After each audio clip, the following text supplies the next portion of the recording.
All right, you guys, so I was watching Appalchia's Homestead with Ptara the other day, and she was making biscuits with cream cheese in them. And I was like, you know, I want to try that. I'm not a huge cream cheese lover. Cheesecake's not my favorite thing. But there was just something that I was like, I want to see. I just want to see what all the fuss is about. So I thought I would try her recipe, and I will try to list all these ingredients below, but also link to her video so you can see how she did it, because there will be some differences. We're just two different people. It starts a simple recipe. Starts with self-rising flour. I had to go down to my basement and open a new bag of this because I don't typically use self-rising flour. I have it on hand for a few things, but mostly I feel like with quick breads, it tends to give it too much of a baking powder taste. So we got 2 cups of the self-rising flour here.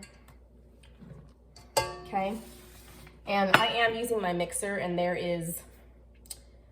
you don't typically want to do that with quick breads. I have found pretty successful results just by not over mixing the dough. My oven is preheated, that's what that was. Okay, so 2 cups of self-rising flour, a cup of buttermilk. Just like her, I do not buy buttermilk. My grandma used to drink buttermilk. Ugh. Unless I'm making some quadruple recipe of something where I can use a whole carton, I don't buy it. I just get milk and I either put vinegar or lemon juice in it. I don't even measure, I just put a large splash. But that has served me well for decades. So 2 cups self-rising flour, 1 cup of buttermilk or clabbered milk, 4 tablespoons of butter. I have cut this up with my knife just into little chunks. And I'll try to separate it out into there, so I'm not having to spend too much time separating it. Ooh, have a runaway piece of butter there. And then there was like 1/4 of a block of cream cheese. So I am just kind of pulling that part in little chunks, just like I did with the butter, only this just doesn't cut up as nicely as butter because it's not as firm. Okay. And that is all there is to it. Let me get it mixed up. Let me wash my hands. Get it mixed up and see how it goes.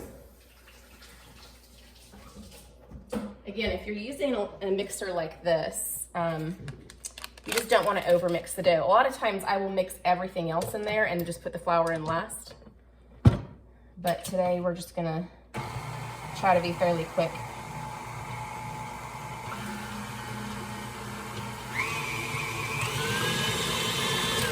If I go fast for less time, it works better. It is a very wet dough. She had mentioned that it was wet. That's pretty crazy wet though. So what I'm gonna do is drop this on my counter with some flour. She rolls her biscuits out and I cut mine. She also uses a cast iron pan, and I like to put mine in a little pie plate. So let's get these rolled out and put into the pie plate. I'm gonna be generous with this flour because it is a really wet dough and I need it to absorb quite a bit. And that's okay. That is okay.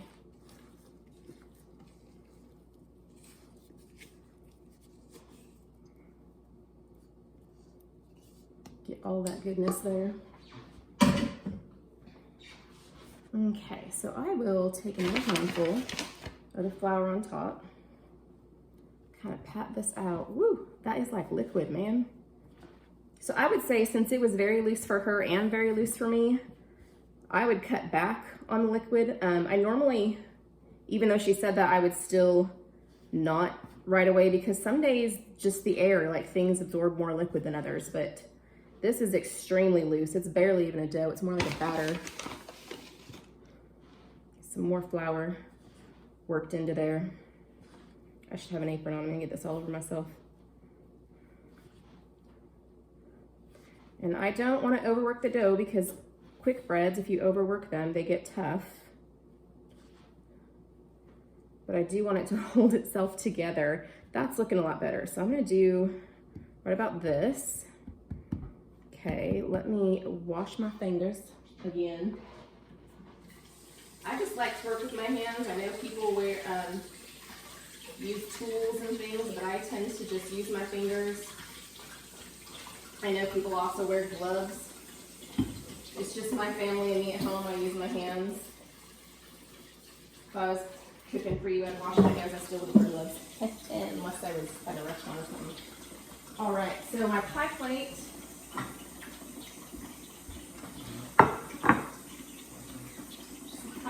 Pie plate. You know what? I'm gonna put a pat of butter in here and melt it real quick in the oven. That should do it. Okay.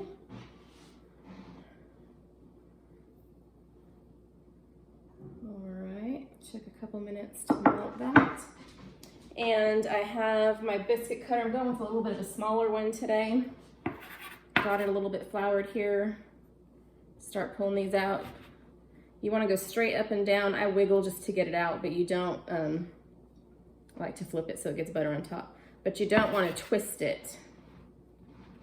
So yeah, I'm wiggling you, it looks like. Because again, it's loose and sticky. Some more flour on there, but I'm not twisting. I'm just back and forth kind of wiggling. Twisting it will seal the edges of your biscuits and then they won't rise as well.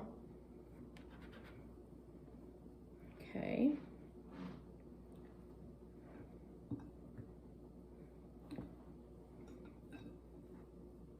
Get a little more butter on that one. Okay. Another reason you don't want to put too much flour in the beginning when you're first working it on the table is because as you take the scraps and refold it, you're going to be adding more flour and you don't want your tail end to be too dry, too floury. Okay.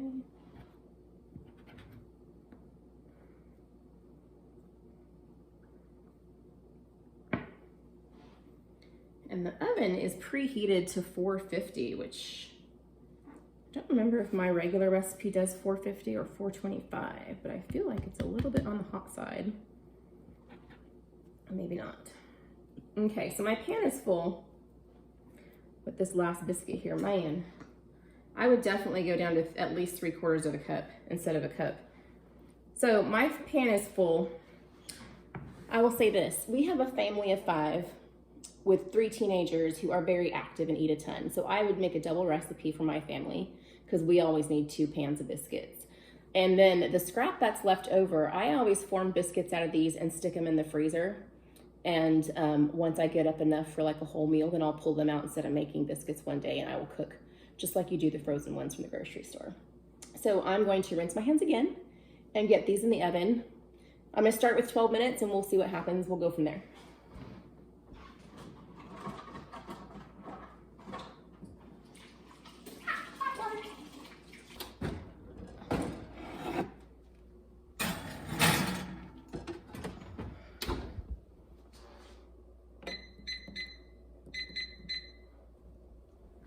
See you when the biscuits look done. I was at about 17 minutes to get these done. I did look at my regular biscuit recipe and they are at 450, but they're like 20 minutes. So these could go for like another 2.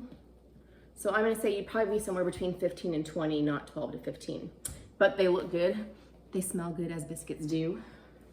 Let's see if they're too hot to handle. That is the question, because you know, it's kind of hard to wait for biscuits around the oven. You see the steam? Can you see that? That's crazy awesome. Also, I don't know if Ptaras were done faster, but she also put hers in a cast iron skillet that was already screaming hot, and that matters. So this was in a semi-warm dish. I just put it in the oven long enough to melt the butter. That was it. It wasn't that long. So I can see a little chunk of cream cheese. Ooh, let's cut this baby open right here. Can you see that steam on the camera? I do not know if you can. Oh, you can. I'm gonna take one little bit just to try like plain.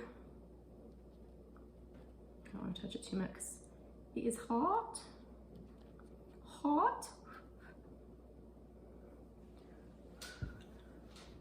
Very light and fluffy.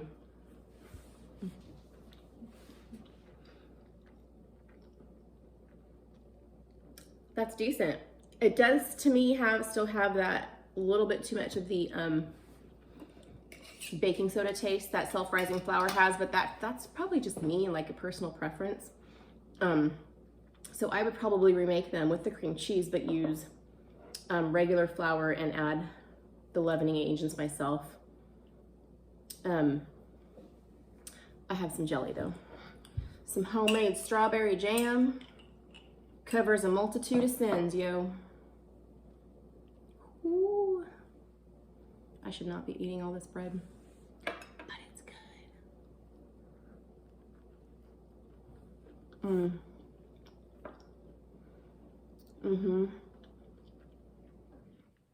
Biscuits are just good. Why they gotta be so good? They're not like nutritious or anything, but man, I love myself a good biscuit. I would make these again. I really like the texture, the light fluffiness, but they don't fall apart. A lot of times if you can get a recipe for a light fluffy biscuit, it kind of crumbles. It's not crumbly, it could stay together for like a breakfast sandwich, you know? I have to have one more bite just to make absolutely sure that, you know, these are something you should try.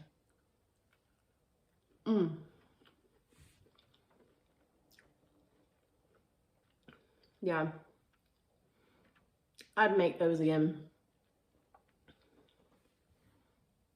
Remember, I will try to remember to put the ingredients down in the description box and link to Patara's video so that you can see how she did hers. She did do slightly different. We have a lot in common. We only live an hour apart. But everybody does things their own way in their own kitchen. So good recipe, thumbs up.